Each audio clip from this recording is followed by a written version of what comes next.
백성들을 조문하고 위로했다라는 뜻이에요. 그 다음에 백성들을 위로하고 죄 있는 자를 친 이는 주발과 은탕이라. 앞에서 선양을 얘기했다 그러면 여기는 바로 혁명군주를 얘기하는 것이라 그랬습니다. 이 내용은 공자가 얘기했던 주역의 택화 혁규에 나오는 내용이고 서경에 나오는 내용들이죠. 자, 조라고 하는 것은 조문한다 그랬습니다. 우리 보통 조문한다. 이 조자를 요즘에는 뭐 다 누가 죽었다 그러면 전부 다 병원으로 모시니까. 옛날에는 집에 사는 경우도 많았죠. 그럼 이제 동네 어기서부터 그 누런 등에다가 이렇게 크게 시커먼 글자를 써놓고 등 하나 쫙 밝혀놨죠. 막 상같이 표현했습니다. 이렇게 쓴 이 글자는 이거의 속자에 해당돼요. 왜 이렇게 썼느냐면 옛날 사람들은 누가 돌아가셨다 그러면은 굴건을 쓰고 앞에 그죠? 이 상복을 입은 그 모양을 이렇게 표현했습니다. 그래서 보통 조문한다, 조상한. 조문한다라고 할 때 조문은 물을 문자죠. 뭘 물어보는 거예요? 참 돌아가셔서 상심이 크시겠습니다. 라고 해서 자 물어보는 거죠. 그래서 그 문안 인사를 하는 건데 위로한다. 죽은 사람에 대해서 그죠? 마음 누가 죽어서 마음이 매우 상하겠다. 그래서 그것을 위로한다라고 할 때 이렇게 썼습니다. 왜 이렇게 썼냐면 글자가 활궁자에다가 뭘 썼어요? 요 작대기 하나 썼죠. 우리가 뚫을 곤이라 하는데 활궁자에다 이렇게 썼습니다. 그러면은 자, 요 저기 조문은 언제 때 글자가 나온 거냐. 그래서 이제 우리가 글자의 도대체 시원이 언제냐라는 것을 우리가 보통 황제 때 이렇게 표현하죠. 황제 때 장일이 이렇게 만들었다라고도 이렇게 표현하는데 거기서부터 시작됐다라고 하는데 조금 더 따져 올라가 보면 아니다. 복희시 때 괴를 그릴 때 이미 글자가 있었다. 이렇게도 표현을 합니다. 그러니까 이런 글자들 이렇게 보면 왜냐하면 황제 때 이런 정도가 되면 이미 우리가 무덤도 만들고 하던 시대거든요. 우리가 무덤이다 그러면 이미 언제냐? 신석기 시대잖아요. 신석기 시대 때 벌써 그죠? 이 돌무덤 같은 경우가 있기 때문에 그래서 이건 조금 더 따져볼 필요가 있습니다. 그러면 자 옛날에 사람이 죽었다. 장례식을 치른다라고 할 때 장례 이렇게 썼죠. 그렇죠? 자, 요 시기 때 그럼 요 장례는 어떤 장례냐? 사람이 죽을 때 뼈가 이렇게 다 죽은 사람이죠. 죽은 사람 시신을 그냥 두는데 어디다 두었다? 위에 풀로 덮었죠. 덮어놓고 밑에는 덜 공짜죠. 그냥 바로 바닥에다 그냥 두기가 어려우니까 밑에다가 섭이나 그죠? 짚을 이렇게 깔았다 이 소리예요. 깔아놓고 그 위에다 시신 놓고 그냥 또 두기도 하니까 이렇게 덮은 겁니다. 이렇게 덮어 놓더라 하더라도 땅속에 깊게 묻지 않는 이상은 누가 좋아하겠어요? 짐승, 벌레, 파리 그죠? 이런 것들이 파리까지 못 막겠는데 적어도 짐승이 와서 직접 뜯어먹는 거는 막아야 되겠죠. 이렇게 해놓고 그냥 시체는 절대로 안 뒀을 겁니다. 어쨌든 이런 식으로 두었고 그러면 짐승을 막아야 되는데 막으려면 어떻게 해야 되겠어요? 지켜야죠. 자식이 지켜야 됩니다. 식구들이 돌아가면서 지키거나 친척들이 돌아가면서 지키도록 만들어야 돼요. 뭘 들고? 짱돌 하나 들고 창 들고 자 가장 창 들었다 그러면 뭐 이 창은 원래 가까이 있는 거하고 싸워야 되죠. 그럼 저 짐승들이 가까이 왔다 그러면 잘못하면 시신 지키다가 내가 죽어요. 그러니까 미리 짐승들이 공격해 오는 걸 막아야 됩니다. 그러면은 제일 좋은 것이 활이죠. 활 쏘는 겁니다. 그래서 활을 저만큼 해서 애들이 그런다 활을 날리면은 누가 죽는다 그러면 애들이 무서워서 가까이 접근을 못 합니다. 그래서 활궁자예요. 활을 들고 그죠? 활을 들고 딱 놓고 이러고 지키고 있는 모양입니다. 그럼 이제 지나가던 사람들이 그걸 보고 참 슬프시겠습니다. 등등 얘기하는 거죠. 그래서 조문한다라는 뜻입니다. 자, 원래 바로 요게 글자 연결되죠. 원래 이렇게 묻었던 것이 나중에 보니까 자, 이 짐승은 막기는 막는다마는 참 그 벌레 들끓는 거는 해결할 방법이 없죠. 그러니까 이제 후세 성인이 나중에 이제 이걸 그래서 뭘 했다? 묻을 매자 매장이라 이렇게 표현했습니다. 매라고 하는데도 마을 리자인데 마을 주변에다 그냥 묻는다 표현하면 안 되겠죠.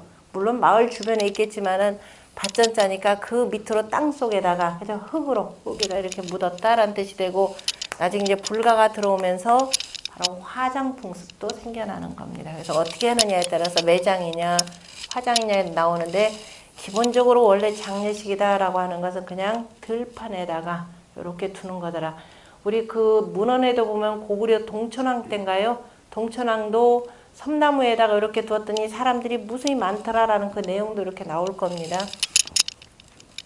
그게 이제 이런 풍습들이 우리나라의 섬 지역에서는 남아 있었죠. 그게 어느 섬인가? 초분 만들어 놓는 거 모르시나요? 초분. 초분이라 사람이 죽으면은 그냥 그 이렇게 집 같은 걸 하나 지어놓고 그냥 초분으로 덮어둡니다. 그래서 나중에 뼈가 다 환골, 그죠? 탈퇴가 되면은 뼈만 수습해가지고 그때 다시 묻게 되는 거죠. 그 초분 형태가 아마 여기서 나온 걸로 이렇게 보시면 됩니다. 그러니까 우리가 이제 보통 이 문명권하고 좀 떨어져 있는 섬 지역이나 이런 쪽에서는 이렇게 많이 남아 있는데 요즘에는 우리나라에서는 전혀 찾아볼 수는 없고요. 한 60년대까지만 하더라도 그 초분 형태가 제법 좀 있었던 걸로 알고 있습니다.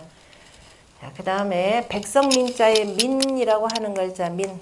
백성은 뭐예요? 본고 방령. 그 나라의 근본이라 이렇게 표현했는데요. 본고. 그죠? 그 나라의 근본이 튼튼하여야 나라가 편안하다. 본고 방령이라라고 하는 말이 그 편안할 영자, 본고 방령.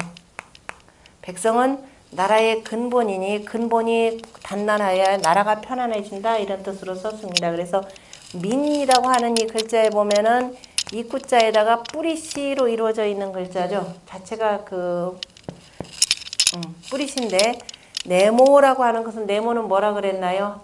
땅 개념이 되는 거죠. 땅이기 때문에 땅의 근본, 뿌리, 다시 말해 나라의 뿌리 개념으로 이렇게 표현을 합니다. 자, 이 글자라고 하는 것도 여기서는 한 번은 말씀을 드려야 될 것 같은데 이게 가끔 가다가 또 이제 일본에서 만들어 놓은 일본의 어떤 사람이 쓴 이른바 한문에 대한 이 파자를 나름대로 멋대로 또 해석하는 경우가 있어요. 최소한 설문회잖아 이런 것 좀 해석 보고서 해야 되는데 이 사람들이 뜻글자를 어떻게 해석을 하냐면 이것도 이데올로기적으로 해석을 합니다. 이건 절대적으로 경계해야 될 일인데 일본 같은 경우는 사회주의, 공산주의가 나름대로 우리 자들이 많잖아요. 그러니까 뜻글자다 그러면은 절대적으로 뭐냐 봉건시대 때 이른바 저 군주들이 이른바 그 높은 위 힘 있는 권력자들이 백성들 탄압하기 위해서 이런 절대적인 요개념이에요. 그러니까 지배계층과 피지배계층의 철저한 권력 갈등 관계로만 해석을 합니다. 그래서 백성민자를 어떻게 보느냐? 자, 눈한자 봐라. 눈한자 이렇게 썼죠? 그러면서 눈한자에 원래 이게 백성민자인데, 그죠? 백성의 눈이 있는데 백성들이 잘못하면 눈가를 뺐다. 이런 식이에요.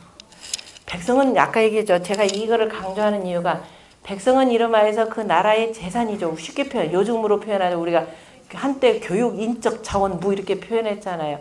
이 국민들을 거의 자본 개념으로 보는 이것도 뭐냐면 결국은 자본주의 틀에서 못 벗어난다 이 소리예요. 그러다가 최근 다시 이제 교육부로 바꿨다만 요 얘기야. 이 사람 요것만 알죠? 그럼 잠잘면 그럼 어떻게 돼요?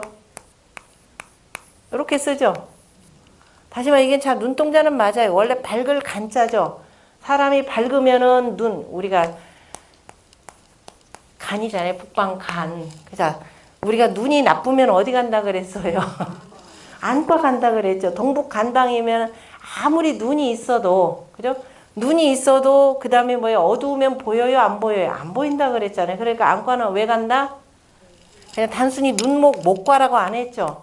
보려고. 눈이 밝아도 눈이 있으면 안 보이면 그저 밝게 보려고 가는 게 바로 안과입니다. 목과라는 말 안 써요.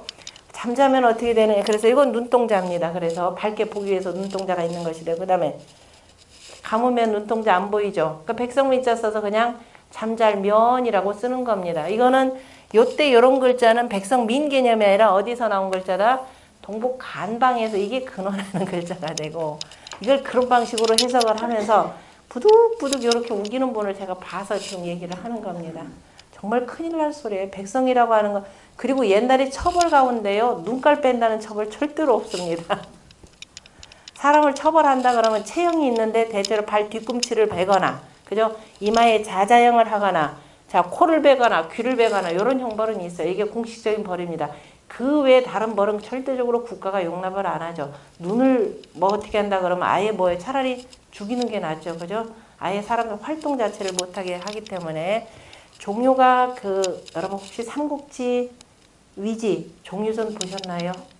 제가 삼국지 좀 공부하라 그랬죠. 거기에 종요가 그 황제한테 올린 그 글들 중에 하나가 뭐냐면은 지금 우리가 백성들에게 너무 체형을 남발하고 있다. 자, 발 뒤꿈치를 자른 사람 뭐 조금만 뭐 하면 뭐 이래저래 어쨌든 신체형을 가하면은 발 뒤꿈치를 자르면 결국은 백성들이 생활하는데 어렵지 않느냐. 이른바 대체로 벌을 주는 건 여자한테 주는 게 아니라 남자한테 주는 겁니다. 그럼 가장이 만약에 체형을 당해서 그래 발 뒤꿈치를 베면은 일상생활을 제대로 하겠느냐. 가서 일도 해야 되는데 그래서 백성들 생활이 매우 어려워진다. 그래서 이런 체형은 좀 없앴으면 좋겠다. 줄였으면 좋겠다라고 하는 상소문을 올리기도 합니다. 그래서 이런 것까지 같이 보시면서 얘기되지. 아, 이건 지배계층, 피지배계층, 공산주의 사회라고 지배계층, 피지배계층 없어요. 마리아 프롤레타리아 혁명하는데 결국은 뭐예요? 권력이라고 하는 것은 이게 한번 장악을 하면은 반드시 어떻게 되느냐? 이게 그저 고착화돼 가지고 반드시 지배 피지배계층이 나타나게 돼 있습니다. 옛날 성인의 정치라고 하는 것이 정전법이라 그랬죠. 오늘날 사회주의하고 참 비슷하기도 하지만은 하나 분명히 얘기하는 그 공산주의 저쪽 서구에서 나오는 거하고 차이가 뭐냐면은 얘네들은 덕 개념이 없잖아요. 그죠? 우리가 수신 개념이 없습니다. 이른바 군자의 수신, 위정자의 그 수신 개념이 전혀 없기 때문에 얘네들은 정치라고 하는 것은 그냥 제도적으로 법적으로 이것만 완비해두면 되는 줄 알아요. 결국은 누가 하는 일인데? 사람이 하는 일인데. 그러다 보니까 뭔가 물질적인 풍요는 다 이룬 듯한데 뭐가 빠져 있으니까 지금 서구 사회가 이게 어디로 가야 될지 갈피를 못 잡는 거죠. 그러니까 이런 부분 같이 유의해서 보시고요. 백성민자 이런 식으로 얘기하는 사람 있으면 단단히 뭐라고 해주세요. 이거 큰일 날 소리 드립니다. 자, 그 다음에 이를테면은 어쨌든 백성들이 있어야 임금도 있는 거잖아요. 그죠? 임금이 없는데 절대적으로 백성들은 임금이 있는데 백성들이 없다. 이건 있을 수가 없죠. 그래서 항상 옛날에 저 봉건국가에서도 자, 권력이라고 하는 것은 백성들이 언제든지 뒤집을 수 있다라는 개념이 이렇게 표현되어 있고, 그래서 여기서 우리가 얘기하는 임금이 잘못하면은 1000명을 바꿔서라도, 그죠? 이 혁명을 한다. 이렇게 되어 있습니다. 자, 항상 유학의 가장 기본이 뭐냐면은 위민 통치가 되는 거죠. 백성들을 위한 정치가 되고, 이게 만약에 어긋난다 그러면은 언제든지 쫓겨날 준비가 돼 있는 것이 바로 이 유학사회 이 황하문명권의 군주들입니다.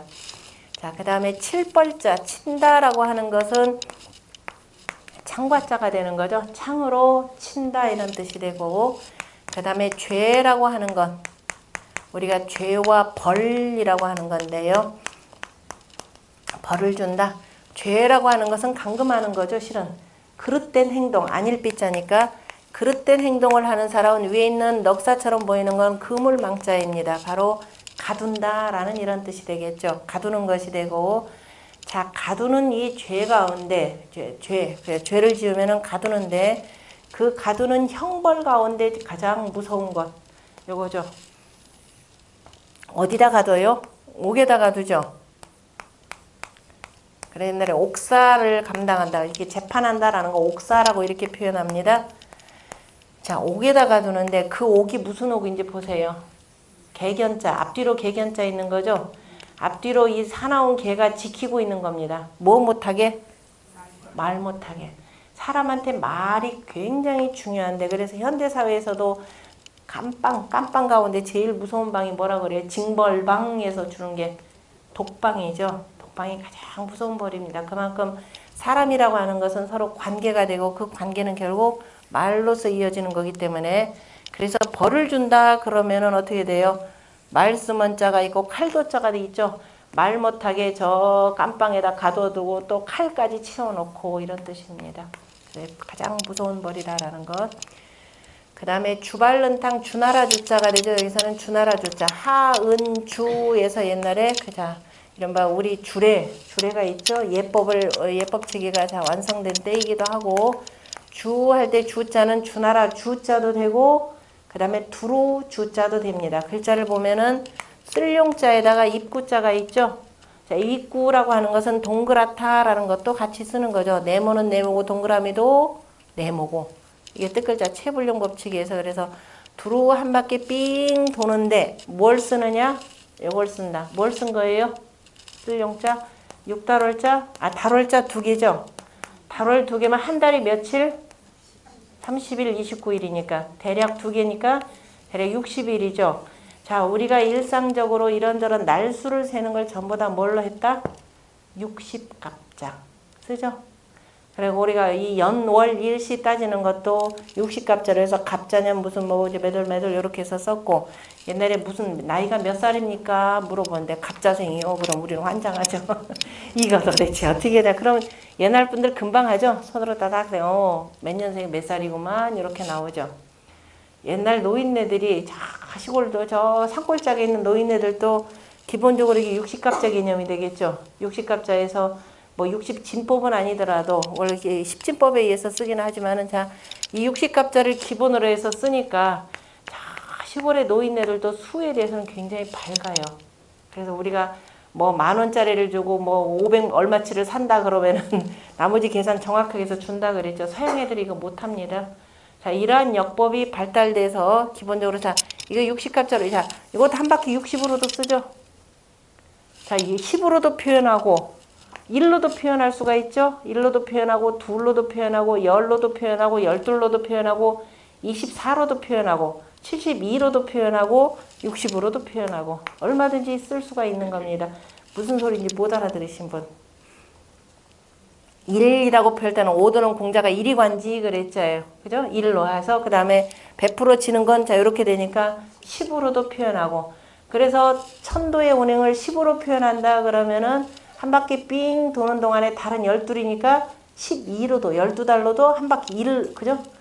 또 표현할 수가 있고 12달을 또 뭐예요? 24절기로도 나누니까 24절기가 한 바퀴일 수도 있고 그러나 조금 더 이제 음양 관계로 해서 천간과 지지 다시 말해서 아까 10간과 그 다음에 12지 요 두 가지를 같이 음양으로 짝 해야 되니까 이렇게 해서 쓰면은 이것이 바로 60갑자 방법이 나오는 겁니다. 그리고 또 24절기를 또 3개씩 나누면 72후가 되는 거죠. 72로도 표현되고 뭐 100으로도 표현되고 얼마든지 늘려서 쓸 수 있는 거니까 기본적으로 쓰는 것은 60갑자를 기본으로 해서 쓴다라는 의미가 나오는 겁니다.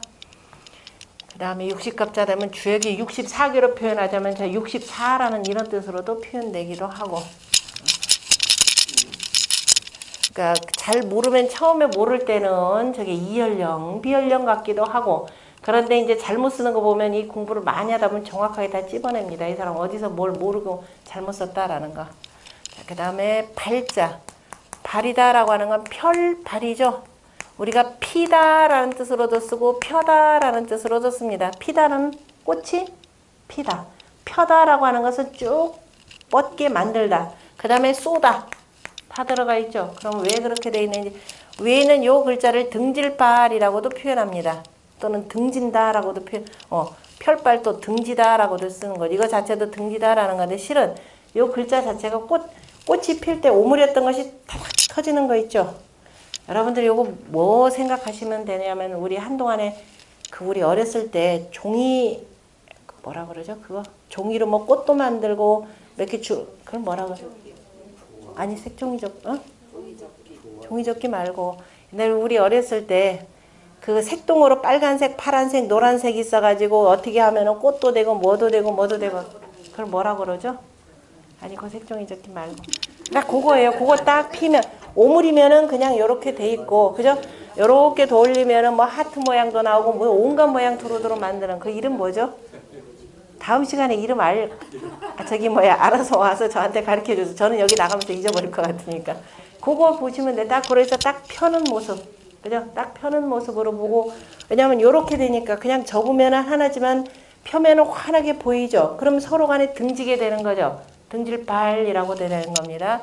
자, 그래서 꽃이 피다라는데 그런데 밑에다 이제 요걸 같이 썼습니다. 여기다 활궁자에다가 작대기 숫자가 되죠?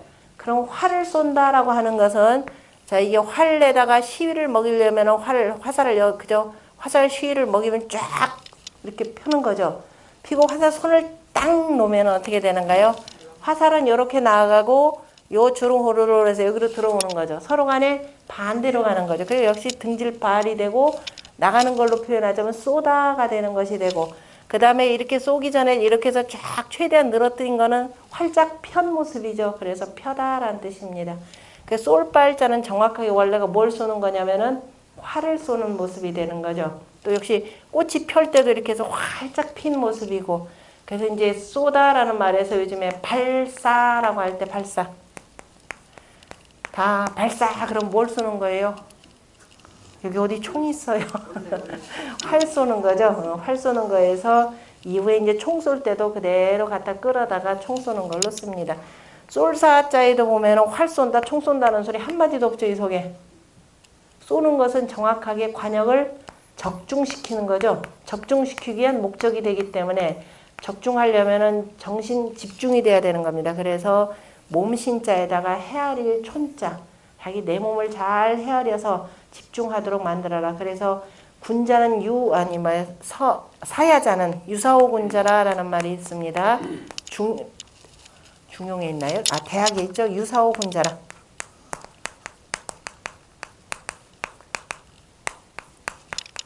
활을 쏘는 것은 글자 자체도 이미 그렇죠. 활을 쏘는 것은 군자와 같다. 그래서 실저 정곡이거든.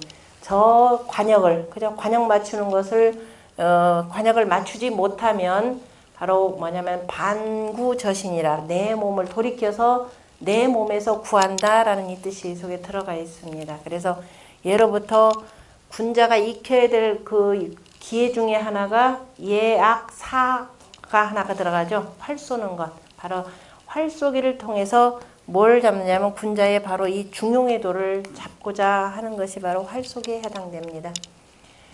그 다음에 은나라 은자. 은나라 은자는 또 성대하다라는 말로도 많이 씁니다. 성대할 은자인데요.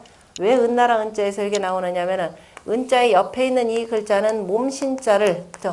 몸을 막 이렇게 뒤로 꼬는 모습. 그 얘기는 뭐냐면 춤추기 위해서 몸을 돌리는 모습으로 이렇게 표현을 합니다. 그리고 작대기 숫자가 있죠. 춤을 추는데 뭐 손에다 뭐 들고 이렇게 추는 데서 그러면 춤은 언제 추느냐? 아무 때 춤추는 것이 아니라 그 제사 지낼 때 춤을 추는 거죠. 제사 지낼 때 음식을 차려놓고 악사들이 있고 그 다음에 옷을 차려입고 추기 때문에 성대하다 이런 뜻이 나오는 겁니다. 그래서 성대할은 은나라의 은자로 쓰이는 글자고요. 여기서는 은나라의 은자로 쓰였고 그 다음에 탕임금의 탕자는 자 우리가 보통 끓을 탕자가 되죠. 끓는다라고 하는 것은 물이 끓는 것이 되고 이게 따뜻한 해 이 양양자니까 원래 양자는 변형자와 같은 거죠. 그래서 뜨거운 기운으로 해서 물이 끓는 것. 여기서는 탕임금을 표현했고요. 그 다음에 좌조문도하고 수공평장이라. 선양한 군주건. 선양한 군주건. 그 다음에 혁명군주건.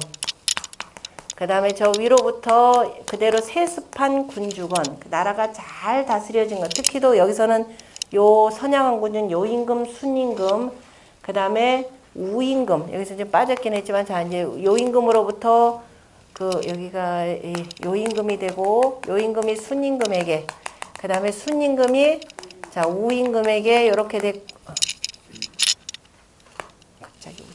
우임금에게 선양을 했고, 그 다음에 이제 나중에 하나라가 그죠? 탕에 의해서 멸망이 되는 거죠. 그래서 탕임금이 있고, 그 다음에 하나라, 그 다음에 주나라의 문무가 있죠. 주나라의 문무가 되는데, 주발이라라고 하는 것은 바로, 요거 설명 참 덜 들어갔구나. 주나라는 바로 누구냐면 주발. 주나라의 본래 성이 누구냐면 희씨입니다. 희씨성이죠. 희씨성이 되고 그 희씨성인데 그 아버지가 이름이 누구냐면은 희창이죠. 희창이 되고 이게 우리가 흔히 얘기하는 서백창. 그 다음에 이 무왕 여기서 얘기하는 희발. 다시 말해서 창의 아들이 누구냐면 발입니다. 창의 아들이 발이 되고 여기에 동생이 누구냐면은 단입니다. 제가 왜 이 얘기를 하냐면 적어도 천자문에 요 두 사람 이름이 언급이 됩니다. 저 뒤에 보면 명신열전에 엄택곡부하니 미단수경이리요 라고 해서 문득 곡부에 집을 지으니 단이 아니면 누가 경영했겠는가라고 해서 나옵니다. 요 집안이 얼마나 유명한 집안인 거 아니 부인에다가 어머니 이름에 다 나오죠. 부인은 누구? 나중에 그러니까 여기서 권력을 잡고 천자가 되니까 그 위로 왜냐면 3대를 추존하는 거죠. 그러니까 여기에 아버지가 누구냐면은 계력입니다. 자, 계력이었고 그 다음에 계력의 아버지 이건 지울게요. 자, 계력의 아버지가 누구냐면은 우리가 흔히 얘기하는 고공단보입니다.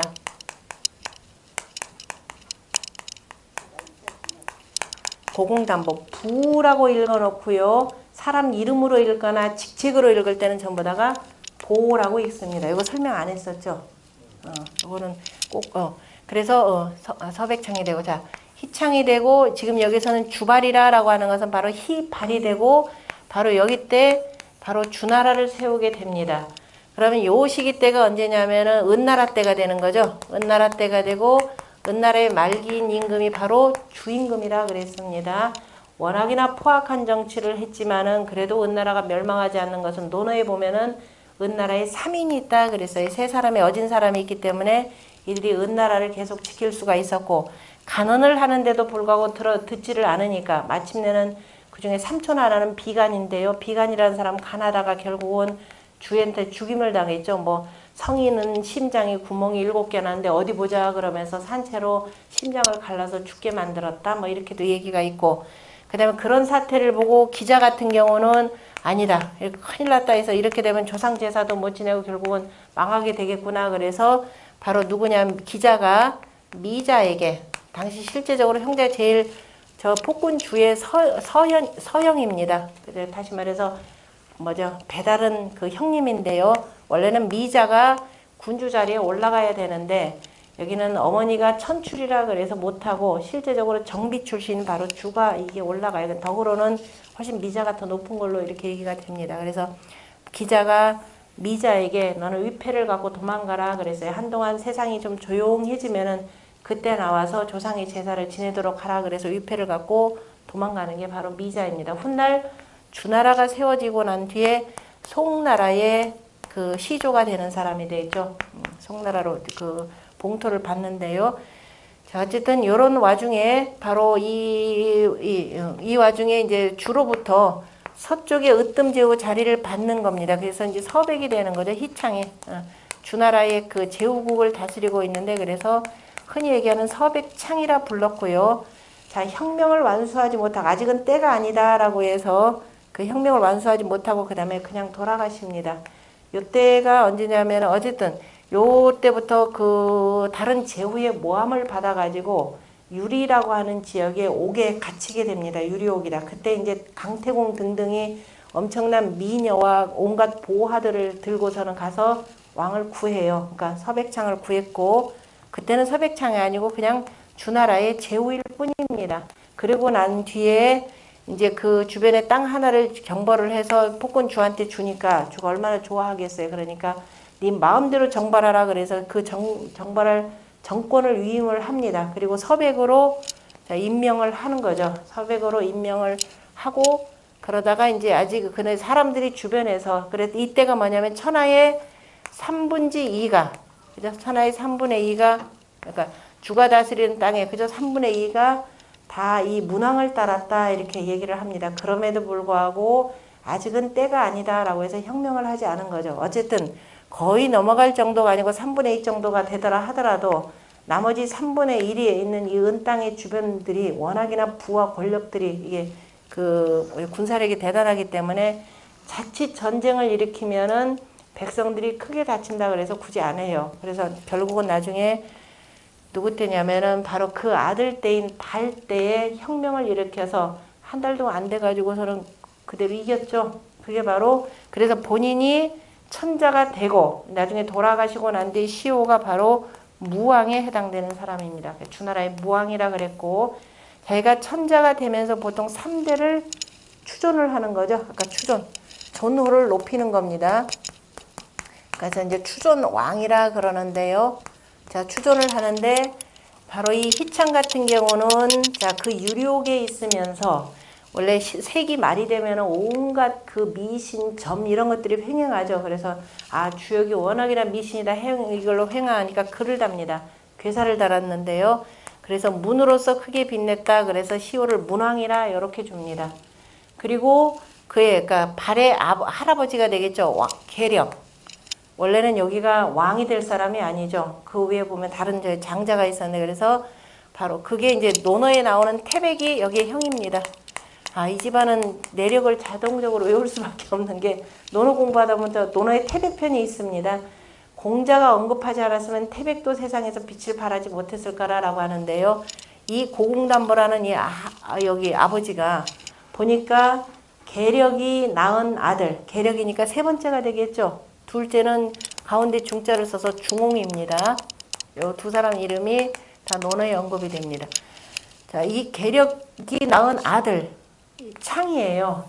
낳은 아들을 보니까 애가 어렸을 때부터 보면 굉장히 영특하고 나중에 크게 된 인물처럼 보이거든요. 그럼 자기가 갖고 있는 이 부족의 권력이 요렇게 세습이 됐으면 좋겠는데 장자 세습이니까 이렇게 가야 되잖아요. 그러니까 이 아버지의 눈이 자꾸 어디로 가느냐면은 요렇게 간단 말이에요. 그래서 그럼 내가 물러나면 되겠구나. 내가 몰래 어디 도망가면 되겠구나. 대단히 착한 아들이죠. 내가 그냥 도망가면 되겠구나 하는데 나 혼자 도망간다고 되나요? 내가 없으면은 여기로 가는 거겠죠. 그래서 둘이 이제 아버지가 아플 때 둘이 의논을 합니다. 우리 약초를 캐자 가자 그러면서 이제 둘이 의논을 해서 너랑 나랑 그냥 의논하자. 그래서 아버지가 돌아가시고 난 뒤에 3년상을 치르고 그 다음에 둘이 사라집니다. 당연히 그래서 이쪽으로 이제 주나라가 이어지게 되는 건데요. 주나라가 이어지고 태백은 아예 자취도 없어집니다. 나중에 뭐 저 이방에 있는 그 문신도 하는데 중홍은 나중에 그 후손이 여기서 이제 혁명을 하고 난 뒤에 후손을 찾아가지고 오나라를 그 봉토를 주는 겁니다. 그래서 이제 다 같은 성씨가 되는데요. 자, 어쨌든 문왕으로 하고 이 계력은 그래서 뭐냐면 왕계라고 이렇게 부릅니다. 왕이 된 세 번째다라고 표현했고 고공담보는 태왕이 되는 거죠. 태왕, 대자를 쓰고 뭐 태로 읽고 그래서 태왕이라 이렇게 표현을 합니다. 여기에 부인이 누구예요? 태임 태사. 태사인가 여기가? 맨날 잊어버려요. 태임 태사. 태임과 태사, 태임 신사임당이라고 할 때 태임 임신을 임자 태사 그러면은 사람 인자에다가 이렇게 해서 태임 태사 이 집안인데 이 공부를 하다 보니 이 집안은 이렇게 다 외워집니다. 그러니까 어쨌든 후대에 덕을 남기면은 그저 집안 전체가 다 빛나더라. 그래서 우리가 그 자식의 효도의 최고가 뭐라 그랬죠? 효도의 최고, 효도의 종. 네? 효지 시작은 그 개차 신발 우리 천자문 저 뒤에 나오는데 그 수지 밟고 뭐죠? 신체 밟고는 수지 부모니 원래 여기 신체 밟고는 수지 부모니 불감회상이라야 상하게 하지 않아야 효의 시작이라 그랬죠. 그 다음에 뭐냐 입신 행도. 그 다음 내 몸을 세워서 다시 말해 세상에 나가서 도를 행하다가 그 다음에 도를 행하고 그 다음에 이현 부모. 그죠? 그 부모의 이름을 드러내어야 이것이 효의 종이라 이렇게 표현했습니다. 그러니까 유학에서 얘기하는 최고의 효자가 바로 여기서 나오는 거죠. 본인이 천자가 되어서 두루두루의 조상들을 다 이름을 빛내게 했던 분이기 때문에 그만큼 유학에서는 효를 중시한다라고 이렇게 표현했고 그럼 효를 이루는 것이 바로 뭐냐면 덕의 가장 근본에 해당되는 겁니다. 다시 말해서 어진 정치를 한다 하더라도 내가 덕을 이룬다라고 하는 것도 이의 가장 근본이 바로 효의 관계라 그랬죠. 효. 이걸 잘 보여주는 것이 되고 어쨌든 자, 요 동생 이름은 저 뒤에 명신열전에 다시 나타나니까 그때 다시 한번 또 테스트 하겠습니다. 그 다음에 탕림금 바로 은나라는 바로 우리가 동이족의 그죠 선조로 이렇게 표현되는 내용이고 그 삼국지 위지 동이전을 보면은 자, 은나라 사람들은 참 동이족은 참 뭘 좋아한다? 술 마시고 노래하고 춤추고 지금도 마찬가지죠. 음주 가무에 굉장히 뛰어난 사람들이고 그 다음에 흰 색깔을 참 좋아하고 이것도 나옵니다. 음주 가무를 좋아했다라는 얘기는 결국은 뭐냐면은 하늘의 제사, 참 제사를 정성껏 잘 지냈다 이 소리예요. 그래서 성대하다라는 은 자체도 이미 바로 그 제사를 참 잘 지냈고, 제사 지내고 나면 그 다음에 술과 음식이 있잖아요. 잔치는 반드시 술과 음식으로 하는 거기 때문에, 그래서 이제 참 정성스러운 족속이었는데, 그런데 이제 어느 날 공자가 탄식하는 것이 참 훌륭한 그 나라였는데 왜 이렇게 그저 은나라가 이후에 멸망했을까? 왜냐면은 정전법을 실시한 나라, 제대로 실시한 나라도 바로 은나라입니다. 은나라는 이 은나라 당시에 정전법을 뭐라고 표현하면 조법이라 이렇게 불렀거든요. 그래서 백성들을 도울 수 있는 이러한 정치를 했는데 왜 이 은나라가 망했을까라고 해서 거듭거듭 탄식을 합니다. 왜냐? 공자도 스스로가 뭐냐면 나는 그 은나라의 후손이라 이렇게 표현을 해요. 왜냐하면 은나라에 아까 미자가 도망가서 나중에 주나라가 세워진 뒤에 송나라를 봉투로 받았다 그랬죠. 공자가 바로 뭐냐면은 바로 이 송나라의 후손입니다. 그래서 이 송나라의 후손이 나중에 노나라, 여기 아버지 땐가 할아버지 땐가 바로 노나라로 들어와요. 그래서 나는 은나라의 후손이라 이렇게 표현했죠. 중국 놈들이 이런 거 모르고 공자가 우리 조상이라 그러니까 야 그게 어떻게 너네 조상이냐라고 비아냥거리면서 쟤네들은 모두 지네까 하는데 분명히 이거는 역사 속에 나와 있습니다. 그래서 공자 가어에도 나와 있는 내용에 나는 은나라의 후손이다 이렇게 공자가 스스로 얘기했는데, 그 다음에 아까 탕자도 설명했네. 그 다음에 좌조문도하고 수공평장이라. 좌조문도하고 앉을 좌자. 옛날에 사람들이 토방에 앉아 있죠. 토방에 앉아서 서로 간에 나란히 앉아 있는 모습을 표현했고, 그 다음에 아침 조자의 조라고 하는 것. 아침이다 그러면은 또 지웠고 아침이다 그러면 이렇게 되는 거죠. 하루라는 것을 우리가 태양을 기준으로 하면 숫자는 10으로 표현한다 그랬습니다. 해가 뜨고 지고 그 다음에 밝아지고 어둡고 하는 내용이 되니까, 그래서 10이라고 하는 것도 하루 개념이 되는 거죠. 지금 해가 떴습니다. 지금 해가 떠서 밝아졌다 그럼 밝을 명자죠. 해가 떴다 그러면 달은 저쪽으로 지는 거죠. 어쨌든 두 개 같이 있어서 밝을 명이 되고, 그래서 해가 밝아지면은 전날은 가죠. 이렇게 밑에서부터 올라오는 거니 전날을 가고 새날이 이렇게 뒤에서 기다리는 겁니다. 조라고 할 때. 그래서 아침조라고 하는 것은 새날이 밝았다 라는 말 속에는 전날은 갔고 다음 날이 또 올 것이다 라는 말이 글 속에 다 들어가 있는 내용입니다. 그 다음에 물을 문자의 문자인데요. 문이라고 하는 것은 문이 닫혔으면 잘 보이지가 않죠. 보이지가 않으니까 이 말로써 이런저런 얘기를 하는 겁니다. 그래서 문자가 되고, 그 다음에 듣는다라고 하는 건 가만히 기본적으로 엿듣는 것, 새어나오는 소리를 저절로 들을 수 있는 것은 문자입니다. 들을 청이라고 하는 것은 귀 기울여서 들어야 되는 거죠. 이거는 굳이 귀 기울이지 않아도 그냥 들리는 것, 문 바깥으로 새어나오는 말인데요. 보통 문자에다가 글자를 쓴 것들, 이렇게 쓰면은 한가롭다.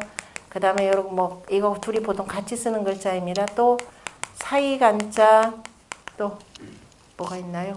등등등등 이런 말들을 보면은 대체로 전부 다가 문이죠. 문자가 문을 붓으로 씁니다. 다 문.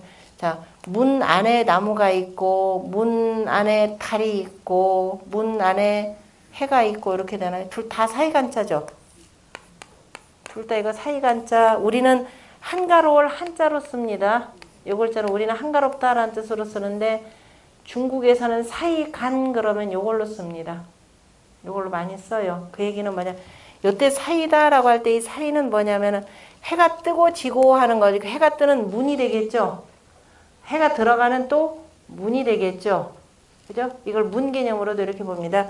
우리가 아침에 일어나서 문을 열고 나가고 저녁이 되면은 문 안으로 들어와서 다시 문을 닫고, 그래서 문으로 열고 닫고 하는 사이에 사이가 어떻게 되느냐?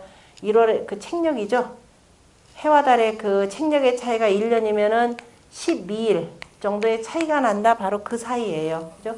그 사이를 표현하는 것이 되고, 사이가 있으니까 그게 모이면은 뭐가 된다? 윤달이 되는 거죠. 그 윤달에는 임금이 자, 새로 하나 얻어진 것도 나라 일을 크게 못 벌립니다. 그래서 문을 닫고 들어가서 앉아있는 모습입니다. 다시 말해서 임금이 특별히 아무 일도 벌이지 않는 것, 국가의 대행사를 벌이지 않는 곳이죠.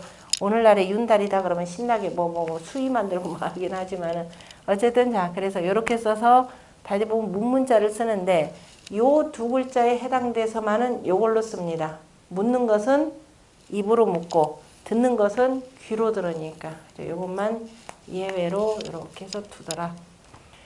그 다음에 문자는 알죠? 열린 문, 닫힌 문. 문을 왜 만든다고 그랬죠? 열기 위해서 왜 만들어요? 닫기 위해서 만들어요? 이제 열기 위해서 선후 본말을 얘기할 때, 그죠? 뭐가 먼저냐라는 겁니다. 문을 열어놓기 위해서 만들었다 그러면 그건 절대적으로 틀리죠. 그럼 애초에 문 만들 필요가 없으니까. 자, 문은 집안을 금은보화를 얼마나 많이 쌓아두는지 몰라도. 그래서 닫기 위해서, 감추기 위해서, 그 다음에 우리가 추위로부터 피하기 위해서 집안을 보호하기. 그래서 닫은 문이에요. 그래서 닫힌 문이 되고, 열린 문은 어떻게 된다? 열린 문은 묘자가 바로 열린 문 형태입니다.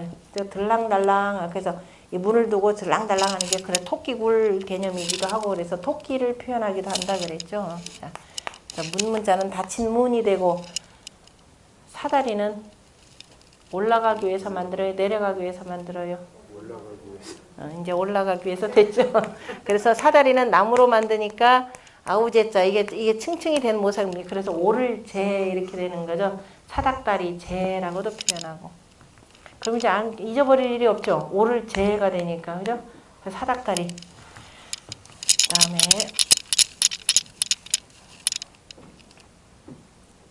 그다음에 열릴 문, 닫을 문. 그래서 닫는다라고 할 때는 이제 패자를 이렇게 쓰는데 이건 나중에 한번 설명드릴게요. 그다음에 도라고 하는 글자. 자, 도는 그냥 길이죠. 길이죠. 자연스럽게 난 길. 보면은 스스로 자자에다가 자연스럽게 하나에서 둘이 되고 둘에서 이렇게 해서 계속 번져 나가는 것이니까 그렇게 해서 쉬엄쉬엄 갈 착자.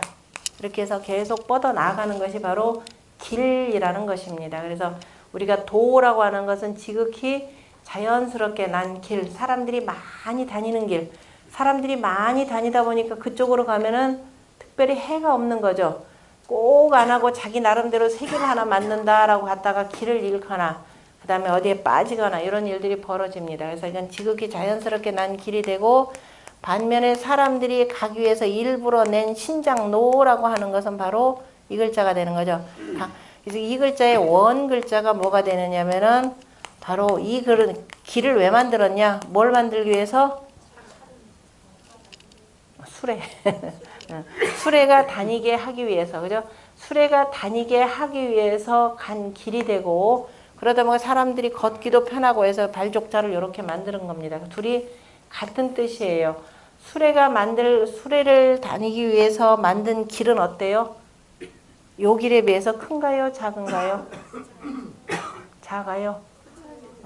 무지무지 크죠? 자, 이 주나라 때 그래서 로에는 보면은 크다라는 대라는 뜻이 들어가 있습니다. 그래서 임금님이 잠자는 곳 노침, 그죠? 노라는 말 많이 씁니다. 노라는 크다란 노문, 길거리 문이 아니라 큰 문 이런 뜻입니다. 옛날에 주나라 때 지금 만들어 놓은 도로 우리가 보통 이 노원구 도로 너무너무 좁죠. 이쪽이 동일로라고 해서 6차선 했는데 이것도 옛날에 이 주공하고 뭐 한 놈들이 서로 짜가지고 원래 8차선 만들어야 했는데 늘려먹기 위해서 저렇게 좁혀놓고 만들었죠. 그러니까 동일로 쪽 좌중랑천 쪽으로 다시 길 만들기 위해서 정신없는데 주나라 때만 하더라도 도읍지 서울이다 그러면 어마어마하게 큰 길입니다. 우리나라 지금 최고로 넓은 길이 어딘가요? 테헤란로인가요? 테헤란로 몇 차선이에요? 네. 영동대로인가요? 영동대로 몇 차선이에요? 광화문 대거리가 몇 차선이죠? 거기 잠깐, 지금은 이제 광장까지 만들었죠.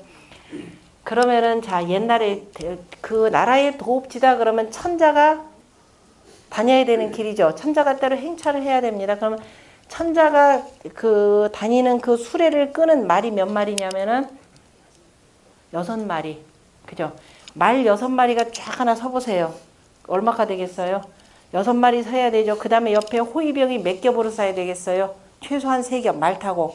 그러면 지금의 12차선 최고로 넓다지만 몇 차선까지 되겠어요? 어마어마하게 넓어요. 그러니까 옛날 도로가 지금 도로보다 옛날 그 도읍지 도로라고 하는 건 지금 도로보다도 훨씬 더 크더라라는 것만. 이거 정확하게 계산돼서 나오면 거의 한 18차선 요 정도가 된 도로가 도읍지의 도로는 기본적으로 그렇게 됩니다. 그러니까 나라의 서울의 도로다 그러면 어마어마한 도로예요. 뭐 노원구야 뭐 나중에 생겨났는데 어마어마한 차량 다닐 것 같으면은 미리미리 조금 뭐예요? 도로를 좀 넓혀놔야 되는데 항상 보면 눈앞에 이익들이 어두워가지고 도로를 미리미리 안 하고 나중에 또 넓히려고 하니까 돈은 돈대로 들어가고 불편은 불편대로 감수하고 이렇게 되는 거죠. 그래서 도로라고 할 때 도는 자연스럽게 난 길, 그 다음에 로는 인위적으로 만드는 길. 그러니까 모든 새로 만드는 길은 전부 다 뭐다? 예, 신장로 이렇게 되죠. 그래서 신장로라고 하듯이 절대로 도라는 건 될 수가 없습니다. 그래서 지극히 자연스럽게 난 길이기 때문에 실질적으로 굉장히 빠른 길이에요. 이 길이. 다만 차가 못 다녀서 어렵죠. 그러니까 우리가 서울에서부터 부산까지 제일 빠른 길이 여러분들은 뭘로 봐요? 경부고속도로. 실제 거리상으로는 경부고속도로보다 훨씬 더 빠른 길이 문경세제를 넘어서 오는 길입니다. 자, 이 조선이라는 나라가 임진왜란을 겪으면서 일본인이 저기서부터 있죠. 그 일본이 엄청난 그 대군들이 부산에서부터 서울까지 며칠 걸렸다 그러죠? 3일? 23일? 그죠? 23일인가 정확하게? 자, 그 엄청난 군사가 밥 지어 먹으면서 그렇게 빨리 올 수 있었던 것은 그만큼 조선이라는 땅에 아예 저기 방비도 안 했다 이 소리예요. 엉뚱한 데 가서 방비를 하고. 그 얘기는 또 한편으로는 문경세제로 이렇게 통과해서 오는 길이 가장 실제 거리상으로는 굉장히 빠르답니다. 다만 여기는 이제 옛날에 말 타고 가마 타고 걸어서 이렇게 다녔던 길인데요. 도의로는 이렇게 돌아가는 길들입니다. 오히려 대신에 이제 차 다니기 위해서 이제 평평하게 이렇게 골랐다 뿐이죠. 자, 어쨌든 많은 사람들이 가다 보니까 참 편하기 때문에 자, 이거 길이라는 말도 표현하지만은 자, 길은 기본적으로 도라는 표현으로 할 때는 추상적인 개념이 되는 거죠. 형익상학적으로 도라고 할 때. 그래서 도 가운데 지극히 자연스럽게 난 최고의 길은 무슨 길? 천도. 하늘의 길. 해와 달이 가는 길. 그래서 그 해와 달이 가면서 땅에는 또 뭐예요? 낮과 밤이 이렇게 이루어지고 그것도 자연한 길이죠. 보이지는 않지만 그래서 아까 이거 그죠? 이름 일량짐이 도 이게 바로 도입니다. 이 도만 잘 나면 다 끝나죠. 그래서 자연스럽게 자 이것도 자연스럽게 태극에서 양과 음이 나오고 그죠? 여기서 자연스럽게 1에서 2가 나오고 이 얘기도 뭐냐면 태극에서 양과 음이 나오고 음에서 또 다시 사상이 나오고 사상에서 8개, 8개가 64개로 이렇게 나오는 그 도입니다. 그래서 도라고 하는 것 그래서 그냥 길이다라고 보시면 돼요. 이 길만 잘 따라가야 되는데 따라가라 그러면 죽어라 안 따라가는 사람들이 있죠. 꼭 도하고 반대로 가는 사람들. 그럼 자연스럽게 틀림없이 이게 어려운 일들이 많이 봉착할 겁니다. 좌조문도하고 수공평장이라 이건 좀 설명해야 되니까 다음 시간에 하도록 하겠습니다.